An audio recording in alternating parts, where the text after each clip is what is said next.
Hello, Internet. Gino, that Pinguino Grieco here again with another episode of Deep Listens. Today we're going to be talking about PlayerUnknown's Battleground, or PUBG, as it is known colloquially. And I am joined by one fewer person than normal. Billy can't join us because he's a draft dodger and decided he would not join in the fights on the island. And so, I am left only with Peter, rarely successful Busby. That's true. I mean, it's true of so many aspects of my life, really. But, specifically here, it's vehicular manslaughter. I guess it's not manslaughter, it's vehicular homicide. One of my favorite tactics in PUBG. You went in with intent. Yeah, I mean, it wasn't an accident. It wasn't taking a wrong turn. I wanted to kill this man. Very satisfying when it happens. Seldom happens, which only boosts the satisfaction. I just feel like it would be way funnier if it was a lot of vehicular manslaughter in PUBG. Oh, no! I was just hanging a left. Oh, God. You just get out of the car. Help! Someone! After you do it, there's like a dialogue tree you have to navigate to convince everybody it was an accident. Someone help! This man is injured. I think... Oh, it said he's dead. I thought he was just knocked out, but I don't know. It said he's dead. I didn't mean to... Oh, no. Oh, only 50 more. Abandon the body. The circle's closing. Yeah, abandon the body. Look, officers, we got to deal with this. We'll deal with this next round. We'll hear about this later. The wall's coming for us. And so, I picked PUBG, and the reason why I picked PlayerUnknown's Battlegrounds is because, one, it is the game of the zeitgeist, and I felt like sometimes we need to ride the zeitgeist. Mm-hmm. Or, as Kanye West said, pop a wheelie on the zeitgeist. I mean, usually we're above the plebes, but every once in a while we descend from our ivory tower. Yes, sometimes I just want to know what people are talking about, and this game looked like fun. And also, after Billy's pick of Dead Cells, I was going to say Dark Souls. Same thing. They wanted me to make that connection. Yeah. I just wanted to play something that was a little bit, more fun and zany. Like an island where you're trapped with 100 other murderers. Fun and zany, lighthearted. Sort of stuff. Yeah. Not like Wuppo level cute, but like still, Yeah. You can be as naked as you want to be on the murder island. I guess the place to start, I said we weren't going to discuss the mechanics that much, but I think... So if you're not familiar with PlayerUnknown's Battlegrounds, it is, I think, currently the most popular game on Steam. If not the most popular, it's very close. It is a $30 game made by the titular PlayerUnknown and a team of developers. He is known for making Battle Royale style games, and this is kind of the culmination of a bunch of mods and things he's worked on in the past. This game basically puts you on an island. It's the same island every time. It is like Dota in that way. And every game, you and 100 other people will be dropped on this island, up to 100. I guess you can have fewer if people drop. You're all dropped with nothing but your bare knuckles and a thirst for blood. And you basically... And a parachute. Yes, and a parachute. And you have to rapidly just find weapons, arm yourselves during your time on the island, and take out everyone else to be the last person standing. And to facilitate this, and to facilitate good gameplay, over time, large circles are drawn on the island. And if you do not get within the circle within a certain amount of time, this gigantic, ominous barrier constricts around the circle. And if you are outside of the circle by the time that barrier passes you, you take damage until you die. And as the game continues, the circle gets smaller and smaller and smaller, until it is, basically the size of a room, and someone's not leaving the room. But on top of that, you've got some other mechanics layered in. There's a plane that sometimes drops good loot. Sometimes there are giant red circles where there's just explosions happening constantly, which I really appreciate. There are cars. There are a whole bunch of other ways to get around. There are boats. You can find a bunch of different crazy guns and weapons. Crossbow, not very good, but it's there. And so you're just trying to survive, and there are a variety of ways to play. It's pretty hard to win without killing, but you can get pretty dang far without firing a single shot. So it is really a game that rewards a bunch of different play styles. I guess technically you could win without shooting if the other person was caught outside the circle, but Yeah. that's the only possible way once you're down to the bottom two, right? Yeah, they would have to die of natural causes, Yeah.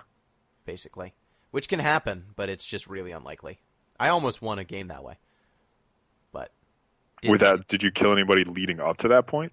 I killed one person Okay, good. by I mean, you're on Murder Island. I mean, by that's accident. murder. Yeah. So, what was your favorite strategy to start a game of PUBG? So I pretty much always, just because I like them, would shoot for. I'm not even sure exactly what they were, like the big antennas with like all the layers, right? Just because there's so much space there, there's good loot. And the first thing you got to do is you got to get yourself a gun, obviously. And the second thing you have to do is find a scope for said gun. Because the name of the game in Battlegrounds is visibility. Yes. If you can see people, you shoot them. And if they can see you, they're going to shoot you. Right? So the further you can see, the better you are. Yep. If you can see people, you can hurt them. And so you really want, if you can get a time, I didn't think that so I never like scopes in most of the games I play. Like, give me a red dot sight, that's fine. Just let me know that I'm going to hit something. But in this game, the ×2, ×4, and ×8 scopes, all of a sudden, just shots that were wildly inaccurate and you couldn't even attempt were just incredibly deadly. Yeah, you're killing them. I did. So when I, play Call of Duty or games like that, I just like to snipe. That's my personal preference. I did find a ×15 scope one time. What? I know. I didn't find it. I looted it, but it's like Christmas. Suddenly you're God on this island and you can rain death from above. How did that go for you? I went good, and then 90, well, I shouldn't even, like 100% of the games, I died. But while I had that scope, I was a god. That is totally fair. So my basic strategy, I have adopted so if you are familiar with GameSpot, formerly of GameSpot, currently of Twitch.com's Mary Kish, she is a video producer. She was on a video stream I was watching, Giant Bomb's Murder Island stream, which appropriately named. I think it was Murder Island. And she taught the weenie school of PUBG, in which you hide like a weenie with a gun pointed at a door, and then you hide in a bathtub for as long as you possibly can until there's almost no one left, and then you shoot one person, and then you win. And I adopted the weenie school, but I've adapted the weenie tactics several more degrees of weeniedom than even she espoused. So, go ahead.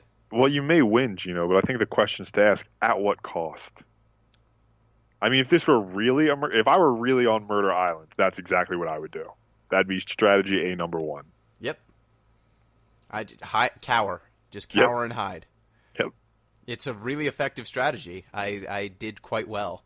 But my move was jump out of the plane and then pop shoot as soon as possible.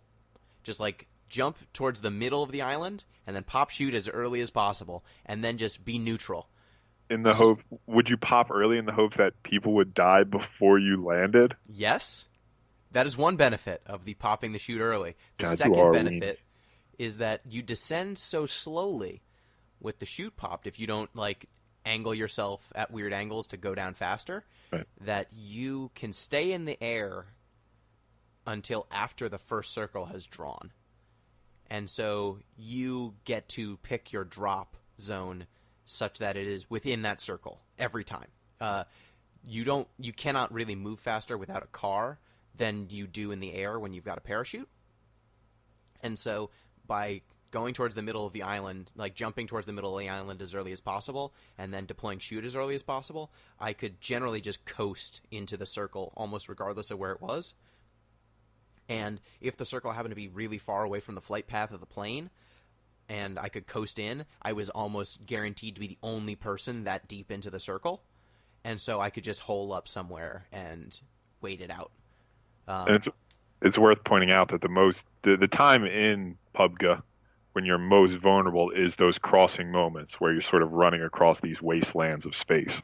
Yes. When you are trying to get within the circle or run from someone, or the first few moments where you're unarmed, those are the moments that you are the most vulnerable in the entire game.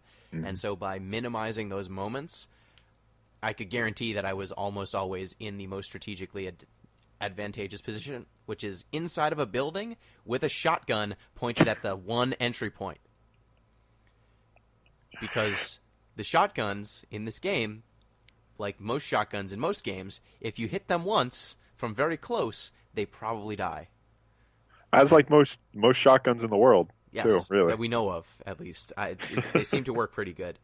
And so my goal was always to find one shotgun, one anything else, I don't really care what it was, a backpack, like the bare essentials, and then just hole up in a room with a closable door, just lying in wait. Now, one thing that does sort of change that strategy just a little bit is the camera changes. So you can switch to a third-person camera, and when you make that switch, you then have basically a free-floating camera. So you can spin it 360 and see pretty much anywhere you want. So you can use it to peek around doors, but if you're like Gino, when you shut the door, they can't peek in. Genius. They can't peek in. The spider sets its trap, and then it waits.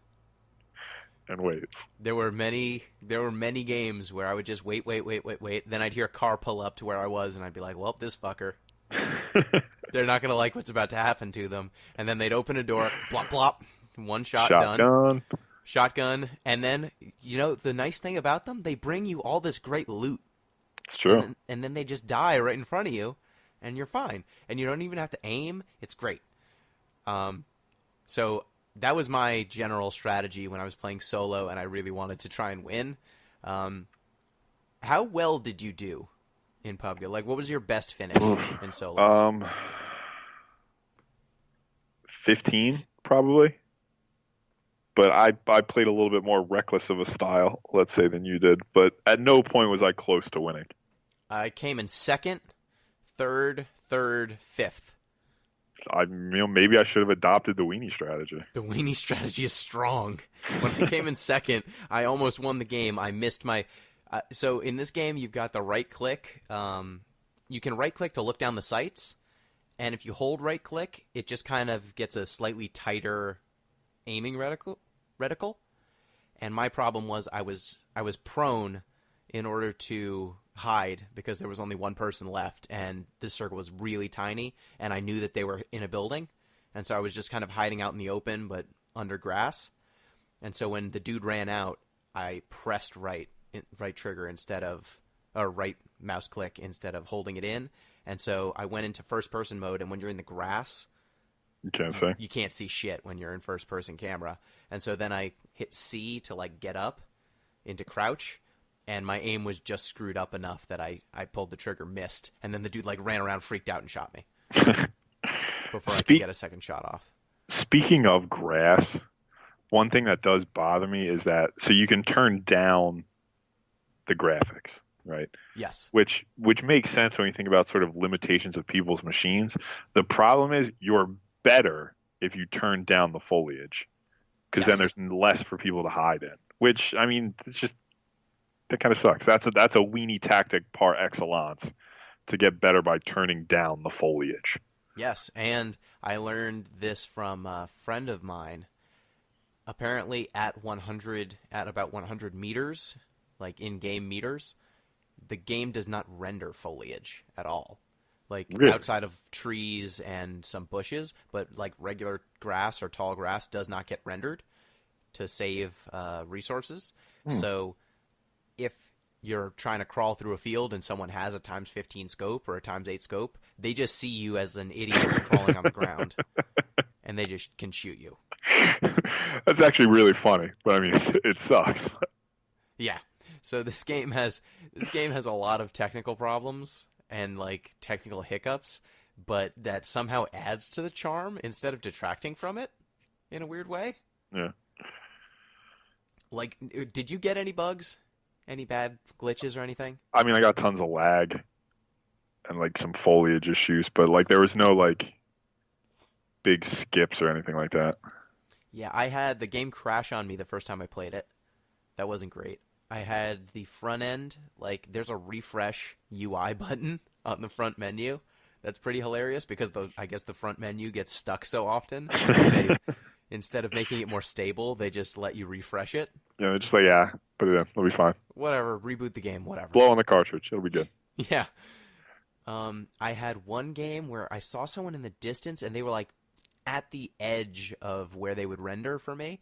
And so when I zoomed in, I could see like they weren't fully rendered. And so I could see them, but they weren't like all the way there. And so I was shooting at them with my x8 scope and I could hit them, but the blood wasn't coming out. So I didn't know if I was hitting them. So I was basically just shooting them enough to make them aware of my existence. Like, listen, I'm here. Me. Just know it. Just murdered me.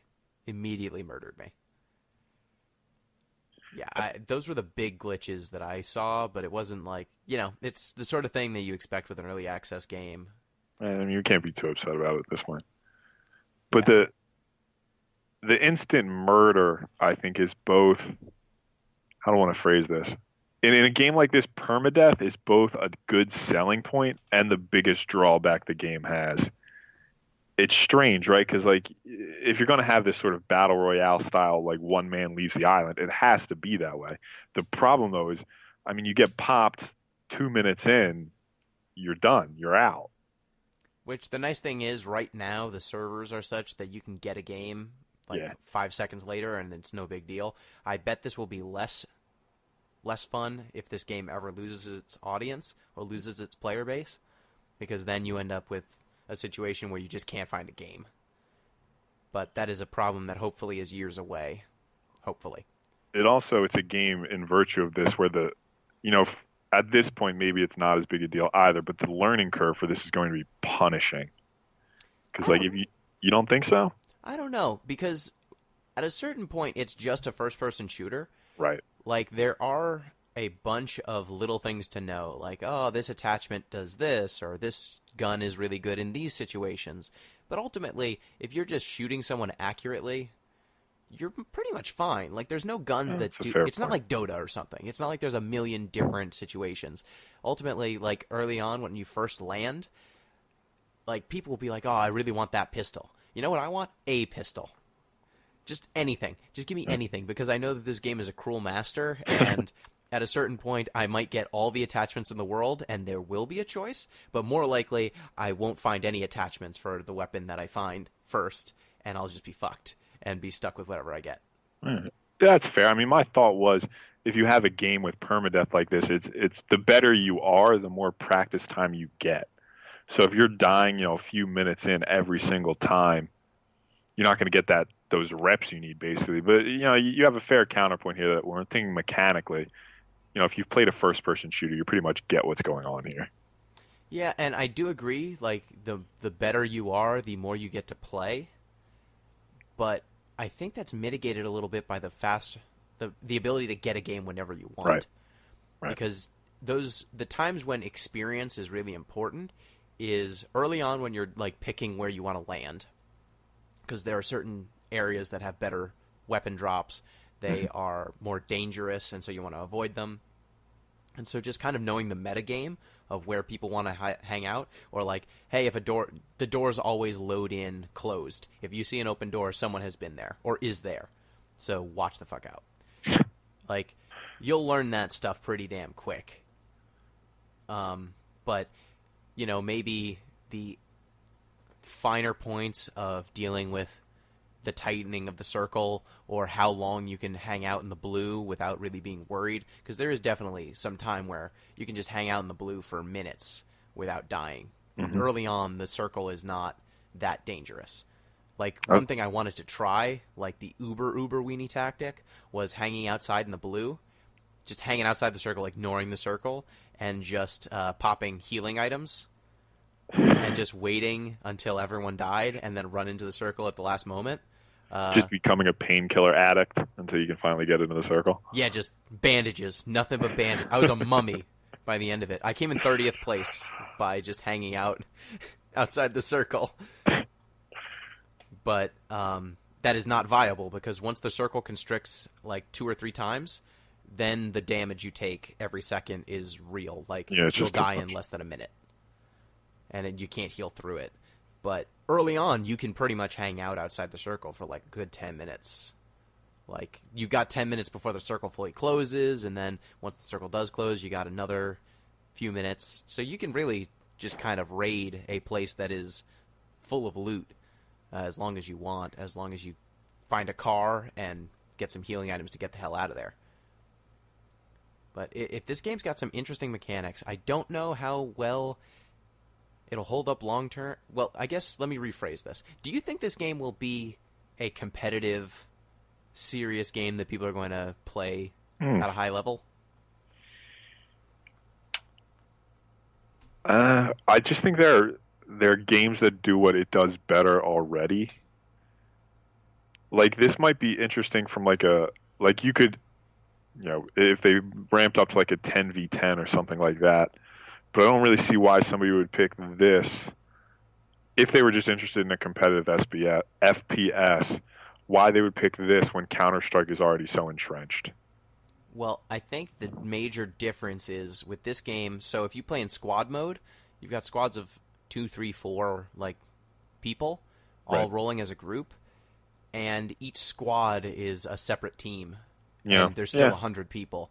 And That's so true. it's a really different scope and set of strategy than Counter-Strike, where you're just kind of getting axed and then getting back into it next round.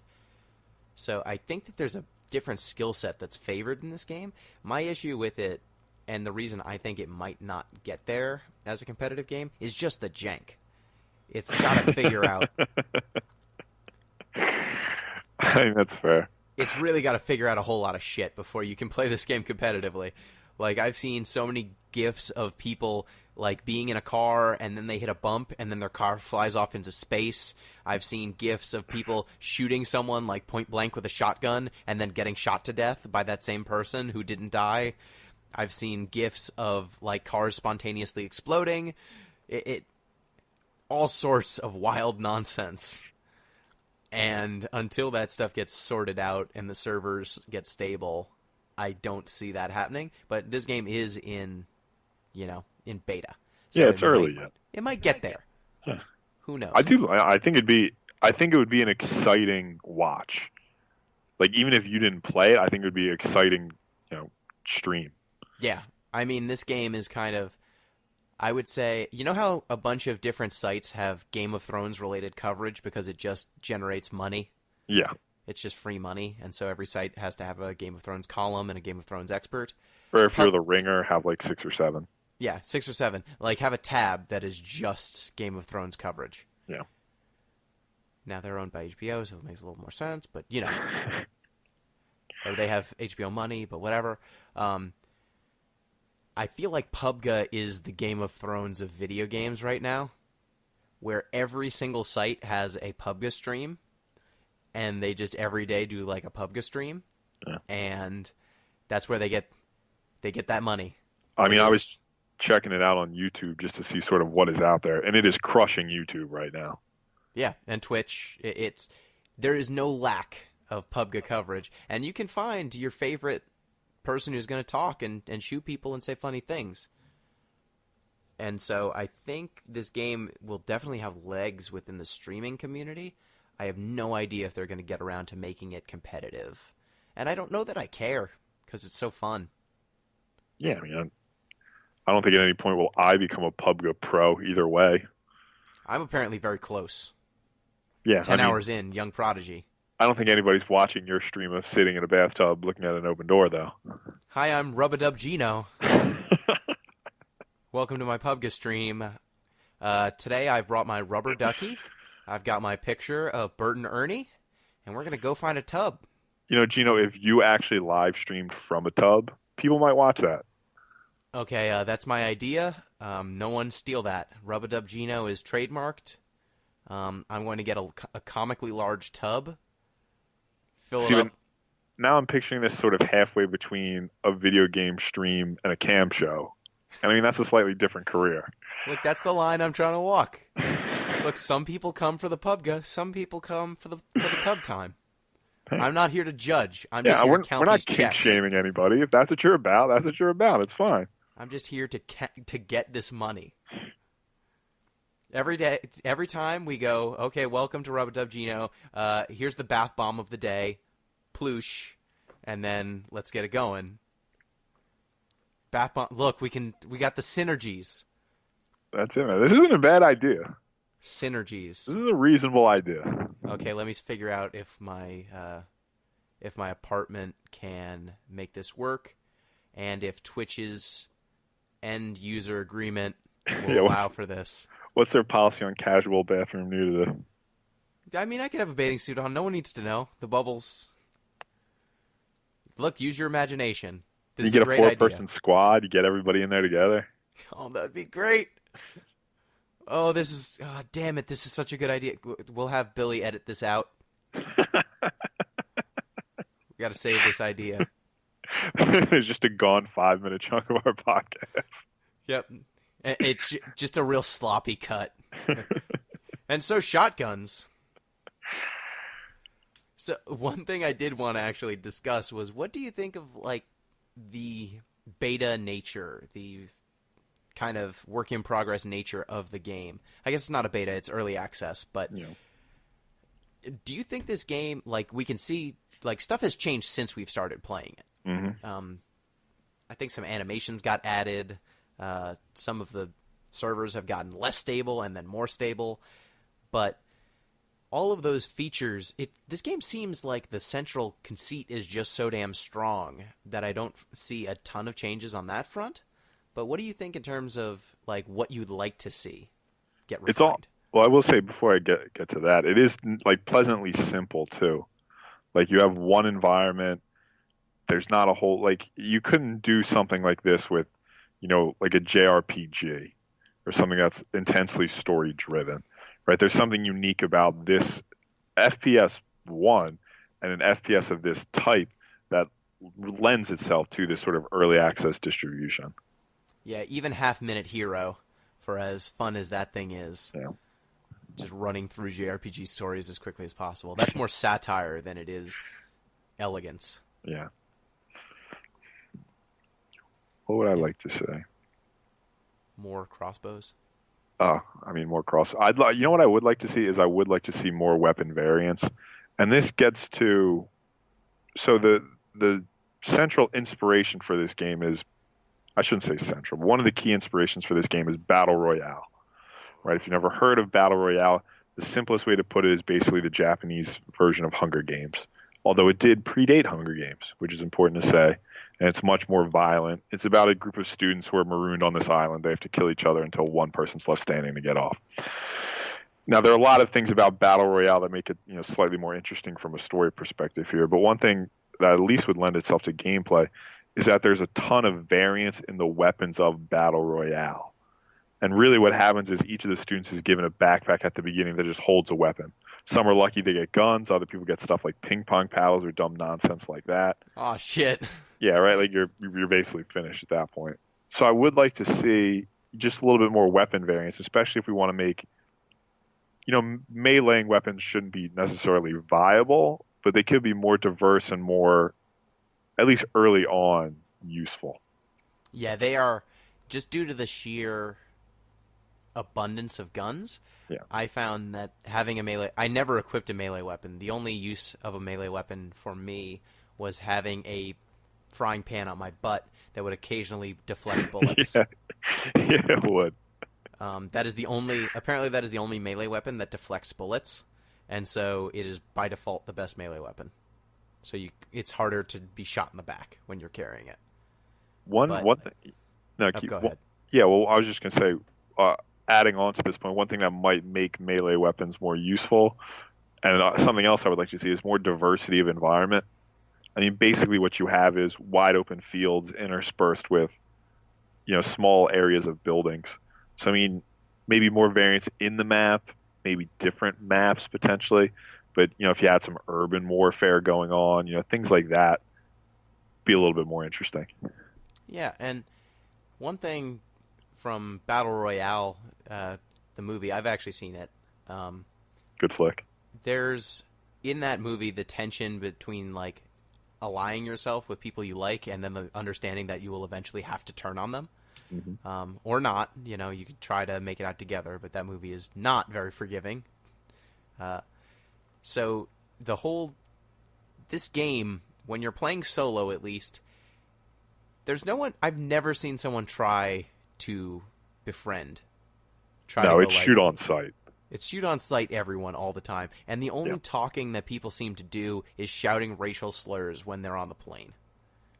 I don't know if you've had any experiences other than someone shouting slurs or going, the country I'm from is number one. Yeah, the slurs, jingoism, xenophobia, and gibberish. Yeah, I've had like children screaming. I've had a lot of slurs. I had someone sing once. That was interesting.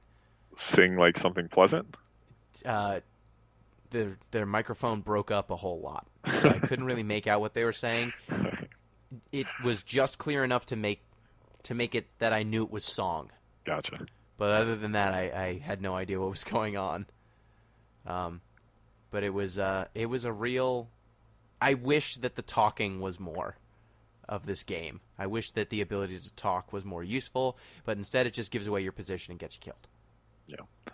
And this is where I start to get a Left 4 Dead sort of vibe here. Like, especially if I didn't do a lot of squad play just because I didn't have, anybody to squad up with.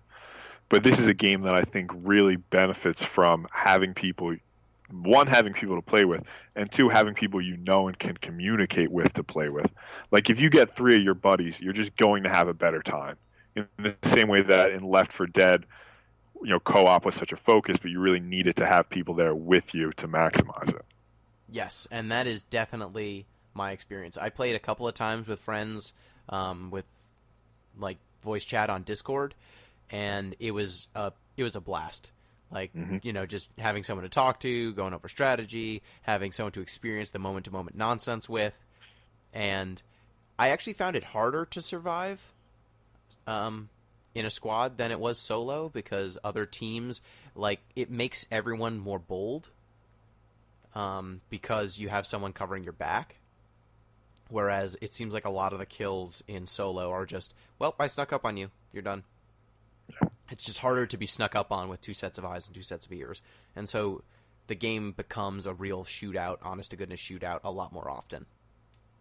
And the thing, especially with sort of solo play, for as frenetic as the premise is, there's a lot of downtime in this game. Not so much that it becomes cumbersome or, bothering, because, you're stressed. You need to loot. You need to find stuff. But there's a lot of moments where you're not shooting anybody. You're not engaged in these firefights. So when just having somebody there, just to hang out with, talk to, yeah, totally, always pleasant. Because, like I said, like a lot of the time, the times when I survived the most was when I was holed up in a building deep within the circle, just able to kind of bide my time. Yeah. And so just having someone to talk to through those moments is definitely a lot more fun. So I think it's time for story time. Story time. Give me your best PUBG story.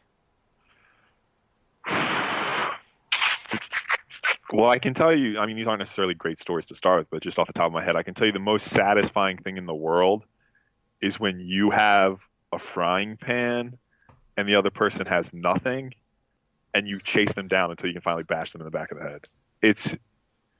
Maybe this doesn't speak well for me, as a sadist, but it's incredibly gratifying to run somebody to death and then bash them in the head. Yeah, I did not at any point whet my appetite for blood with a melee weapon or my bare fists. The fists just take too long. Like, you just can't really kill somebody with fists. I tried once. There was a time when I had used my weenie tactics. I had landed in a town and it looked okay. And then I saw another person running but they didn't have a weapon. And so I went into a room, did not see a gun, heard them walking, heard them reload, and I just started running. I was like, well, shit, I need to not be here anymore. Maybe they'll keep looting instead of killing me. And then I just heard gunshots coming behind me, so I booked it towards some cars. None of the cars were good cars. They were all bad cars. And so I just kept booking it. And they kept shooting me, and I saw a hill on the horizon that I could go down, and they would lose line of sight. And I just kept getting shot.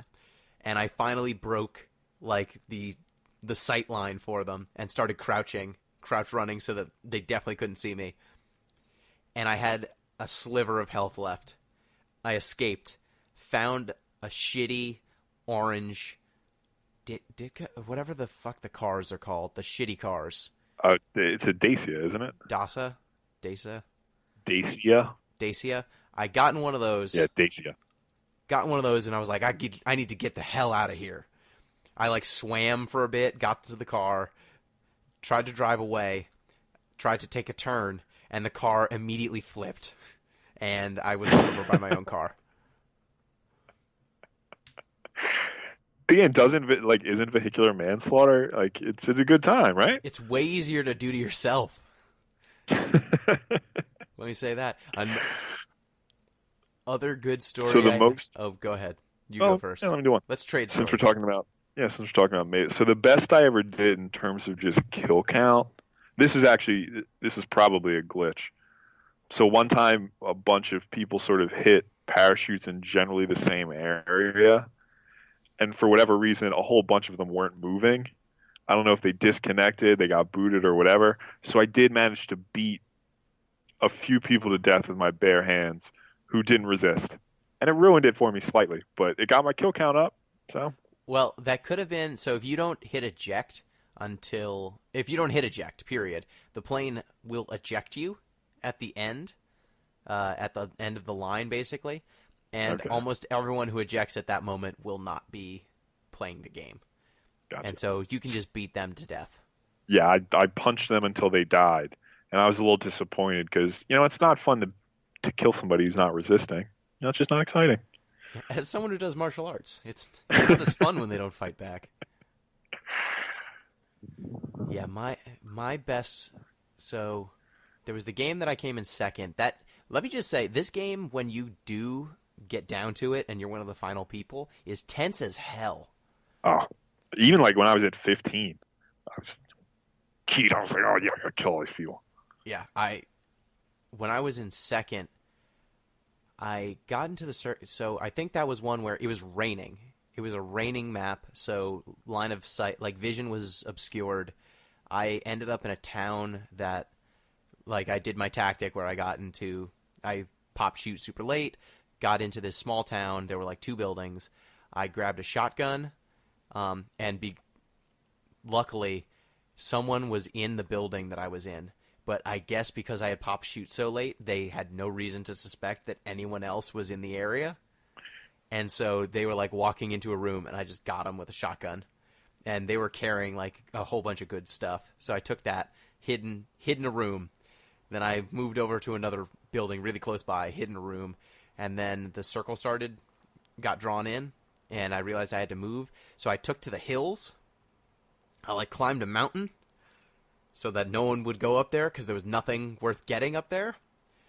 Climbed down into like the city, just heard gunshots constantly, hid, and eventually the circle was super tight with like 5 people left, and there was a shed within the circle. It was the only cover in the circle that was easy to get to.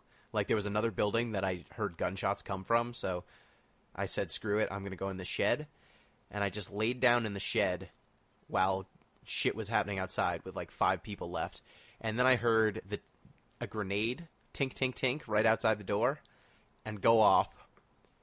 And I'm like, okay, I guess someone's trying to kill someone. And then I heard a second one even closer. I'm like, oh, they're trying to throw a grenade in this fucking shed, aren't they? Turns out I'm someone. Second one goes off. I'm fine. A third grenade gets thrown. Also misses. Also fails to go into the shed. And then I guess they ran out of grenades. So I just was hiding in there with my shotgun drawn. And then the circle got drawn slightly smaller, and there were 2 people left. And I just crawled into the center of the circle, lying in wait. And then someone ran out, and it didn't work out. I got. I like your so many times. I like your war of attrition strategy, though. Like, the other person will run out of ammo, and then I'll shoot them. Yeah, it's so I always like to say whenever I'm playing a control deck in Magic the Gathering that my win condition is the heat death of the universe coming for us all. Just relying on entropy. Yeah, just I'm gonna look. I'm gonna win this game. My goal is not to beat your deck; it's to break your spirit. You flinch first. I'm just not gonna flinch, and that works pretty well in PUBG. That was my dream. Was like, so the circle gets smaller and smaller. We're shooting and shooting and shooting at each other until we both run out of ammo, and then I just win because I've been carrying this damn frying pan the whole match, and he has nothing left, and I can just kill him because he's out of bullets. Yeah, that's why. So that was always the reason why I wanted a shotgun, was because my assumption was I'm going to be one of the last people alive. And if I'm one of the last people alive, the circle's real small. It's You close have to be quarters. close. Yeah. There's no choice in the matter. And so some of the guns that I originally thought were pretty terrible, like the Uzi and some of the other submachine guns, are actually quite good as shotgun substitutes, because when you're in tight quarters, you just want to light them up. I can't tell you, too, how many times I died just because I got too invested in sniping and then found myself too far outside the circle. Yeah, I never, ever. I always was just like, get inside the circle, don't get killed. Yeah. And I then spent the too much circle will time do its outside. work. Which, shout out to the circle. Like, a simple idea, but this game would not be viable without it. Simple, but genius. It's so much more fun with forcing everyone to get tighter and tighter. Absolutely. I would say the one other story I had, I did a group game, and we ejected on like a small coastal town, and the circle was drawn. We were like, we had the run of it. No one else was in town. We were in hog heaven. And then the circle got drawn, and it was on the completely opposite end of the island, and it was bad. Until we found two buggies, and we're like, oh, this is fine. We got two buggies. Yeah, buggies are clutch. Buggies are fast. We're going to get over there. It's going to be fine. And so we are fine with the buggies, and I get to my buggy, and the other two people were still looting, and I'm like, hey, guys, we should leave. This circle's starting to contract, or it's going to contract really soon, and we have to go pretty far. Let's get out of here now. I'm sure that whatever we find isn't worth it. Like, let's just go. And they're like, no, we're gonna loot a little bit more. And so I get in the car, and I'm like, you got a buggy, right? They're like, yeah. I'm like, okay, I'm going to go. I'm going to get a head start. And so I start leaving. And then in about 30 seconds, I hear, hey, Gino, could you come back could you bring your buggy over here, just knock over this fence for us? Our buggy's stuck. And I'm like, wait, what? Our buggy's stuck. Can you knock it down? Yo, I'm halfway to where we need to go. How'd they get their buggy stuck? It spawned on a fence. Okay. It spawned in a fence or something, so it couldn't move. And so they're like, wait, you fucking left us? I was like, yo, I told you I was gonna go. And so they're like, I guess we're gonna die now, fucking asshole. I'm like, okay, fine. I'm gonna turn around. We're gonna make this work, guys.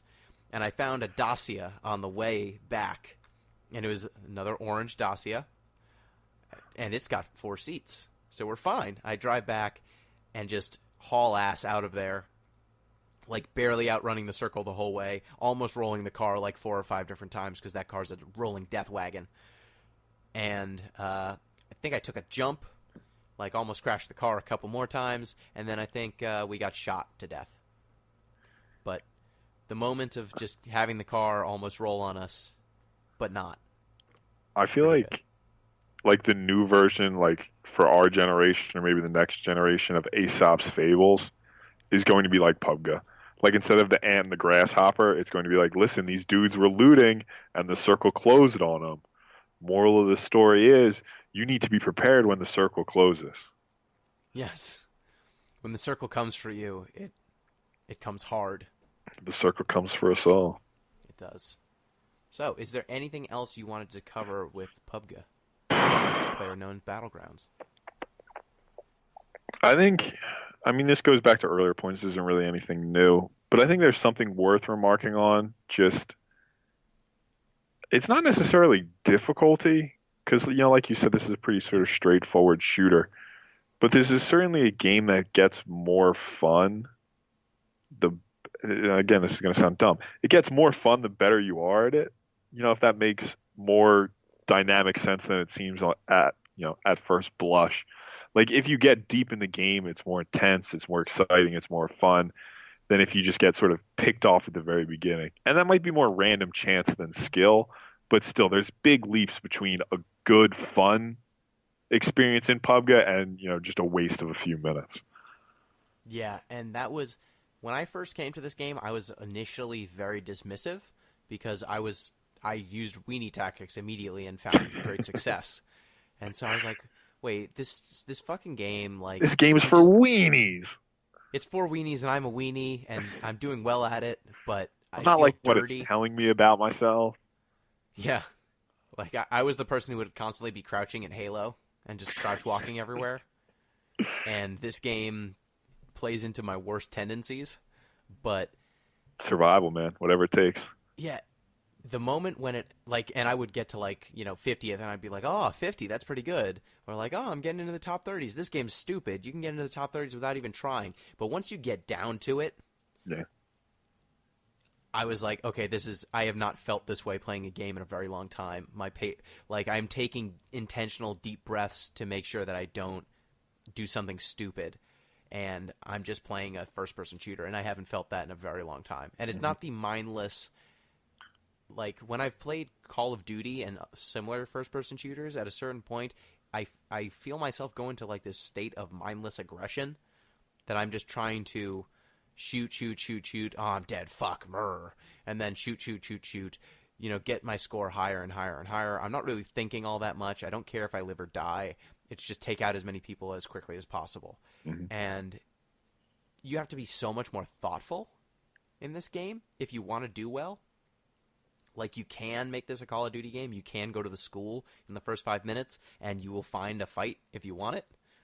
But if you're going to play this game methodically, it just plays like no other shooter I've played Absolutely. in a really long time.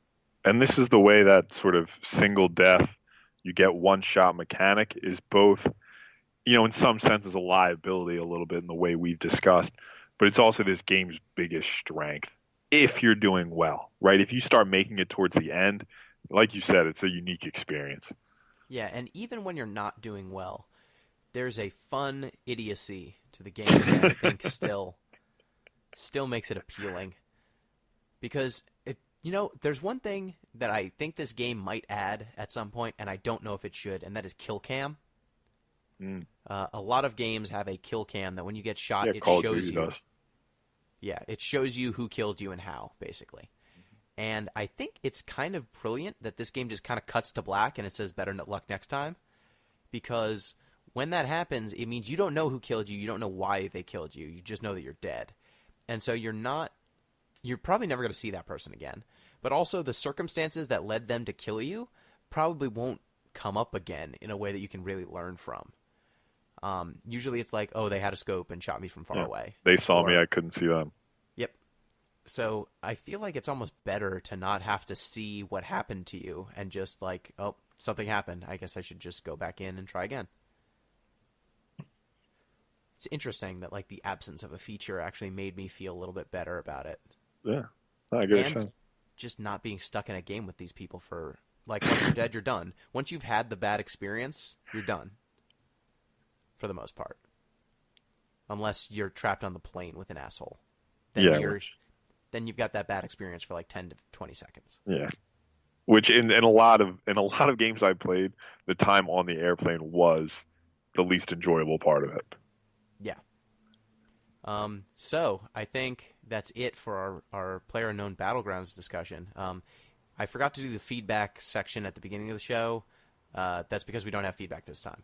So if you want to get in touch with the show, at ThatPinguino or at DeepListensPod on Twitter, deeplistens.libsyn.com. You can hit up our comment sections, or deeplistenspodcast@gmail.com. We read your comments. We read all of them, and we will often read them on the show as well. So, and also, if you like this show, if you're listening to it, please give us a 5-star rating on iTunes, rate and review on whatever you're using. Recommend us to your friends. We're cool people. I've started streaming a little bit more, so if you want to check that out, twitch.tv/thatpinguino.